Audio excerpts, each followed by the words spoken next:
Episode 47.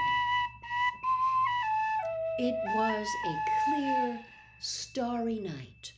They hurried toward the lit windows of Hagrid's house and pulled off the cloak only when they were right outside his front door. Seconds after they had knocked, Hagrid flung the door open. They found themselves face to face with him aiming a crossbow at them. Fang the boarhound barked loudly behind him. "Oh," he said, lowering the weapon and staring at them. "What are you two doing here?" "What's that for?" said Harry, pointing at the crossbow as they stepped inside. "Nothing. Nothing," Hagrid muttered. "I've been expecting... It doesn't matter. Sit down. I'll make tea." He hardly seemed to know what he was doing.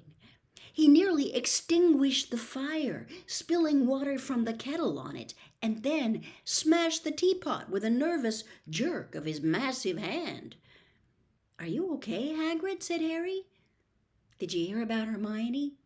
I heard all right, said Hagrid, a slight break in his voice. He kept glancing nervously at the windows. He poured them both large mugs of boiling water.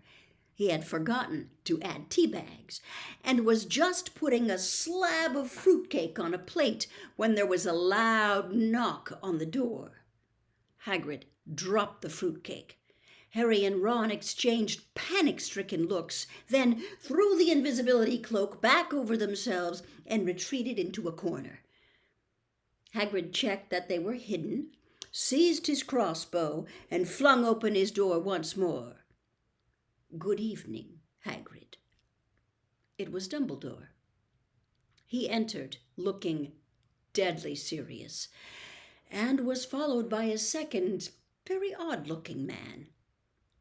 The stranger had rumpled gray hair and an anxious expression, and was wearing a strange mixture of clothes: a pinstriped suit, a scarlet tie, a long black cloak, and pointed purple boots. Under his arm he carried a lime-green bowler hat. "That's Dad's boss," Ron breathed. "Cornelius Fudge, the Minister of Magic." Harry elbowed Ron hard to make him shut up. Hagrid had gone pale and sweaty. He dropped into one of his chairs and looked from Dumbledore to Cornelius Fudge. "Bad business, Hagrid," said Fudge in rather clipped tones. "Very bad business. Had to come. For attacks on Muggleborns. Things have gone far enough. Ministry's got to act." "I never," said Hagrid, looking imploringly at Dumbledore. "You know I never, Professor Dumbledore, sir." "I want it understood, Cornelius, that Hagrid has my full confidence," said Dumbledore, frowning at Fudge. "Look, Albus," said Fudge uncomfortably. "Hagrid's record's against him. Ministry's got to do something. The school governors have been in touch." "Yet again, Cornelius, I tell you that taking Hagrid away will not help in the slightest," said Dumbledore. His blue eyes were full of a fire Harry had never seen before. "Look at it from my point of view," said Fudge, fidgeting with his bowler. "I'm under a lot of pressure. Got to be seen doing something. If it turns out it wasn't Hagrid, he'll be back in No More's head. But I've got to take him. Got to. Wouldn't be doing my duty." "Take me," said Hagrid, who was trembling. "Take me where?" "For a short stretch only," said Fudge, not meeting Hagrid's eyes. "Not a punishment, Hagrid, more of a precaution. If someone else is caught, you'll be let out with a full apology." "Not Azkaban!" croaked Hagrid. Before Fudge could answer, there was another loud rap on the door. Dumbledore answered it. It was Harry's turn for an elbow in the ribs, because he'd let out an audible gasp. Mr. Lucius Malfoy strode into Hagrid's hut, swathed in a long black travelling cloak, smiling a cold and satisfied smile. Fang started to growl. "Already here, Fudge," he said approvingly. "Good, good." "What are you doing here?" said Hagrid furiously. "Get out of my house!" "My dear man, please believe me, I have no pleasure at all in being inside your... Do you call this a house?" said Lucius Malfoy, sneering as he looked around the small cabin.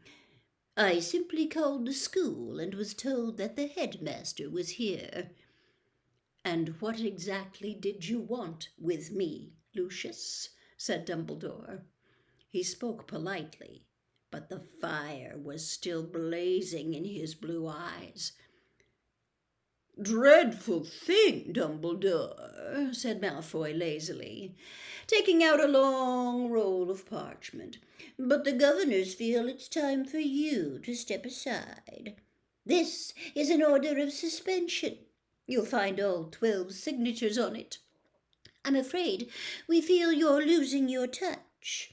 How many attacks have there been now? 2 more this afternoon, wasn't it? At this rate, there'll be no Muggle-borns left at Hogwarts, and we all know what an awful loss that would be to the school." "Oh, now see here, Lucius," said Fudge, looking alarmed. "Dumbledore suspended? No, last thing we want just now." "The appointment or suspension of the headmaster is a matter for the governors, Fudge," said Mr. Malfoy smoothly, "and as Dumbledore has failed to stop these attacks—" "See here, Malfoy, if Dumbledore can't stop them," said Fudge, whose upper lip was sweating now, "I mean to say, who can?" "That remains to be seen," said Mr. Malfoy with a nasty smile.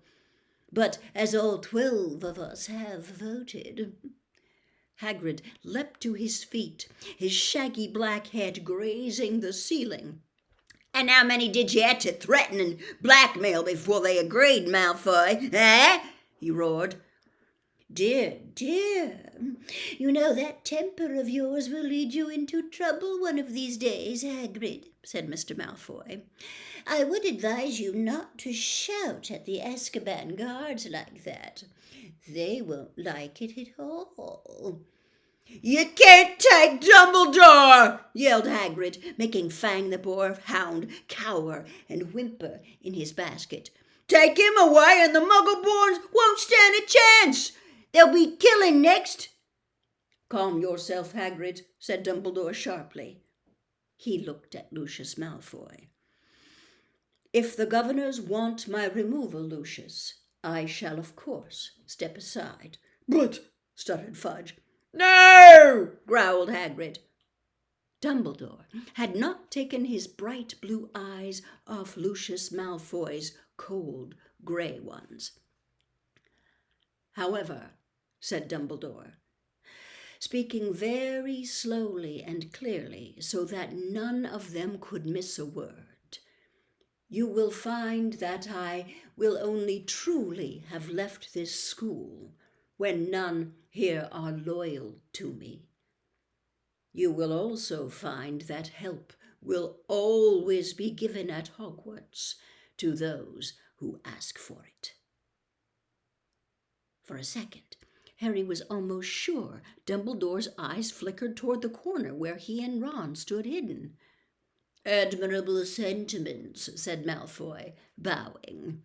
"We shall miss your highly individual way of running things, Albus, and only hope that your successor will manage to prevent any killings." He strode to the cabin door, opened it, and bowed Dumbledore out.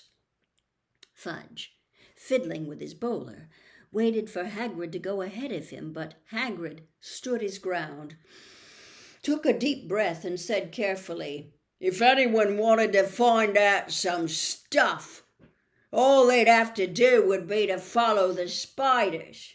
That'd lead 'em right. That's all I'm saying." Fudge stared at him in amazement. "All right, I'm coming," said Hagrid, pulling on his moleskin overcoat.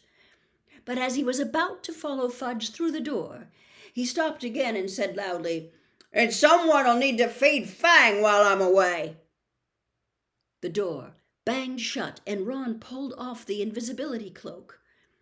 "We're in trouble now," he said hoarsely. "No Dumbledore? They might as well close the school tonight. There'll be an attack a day with him gone." Fang started howling, scratching at the closed door.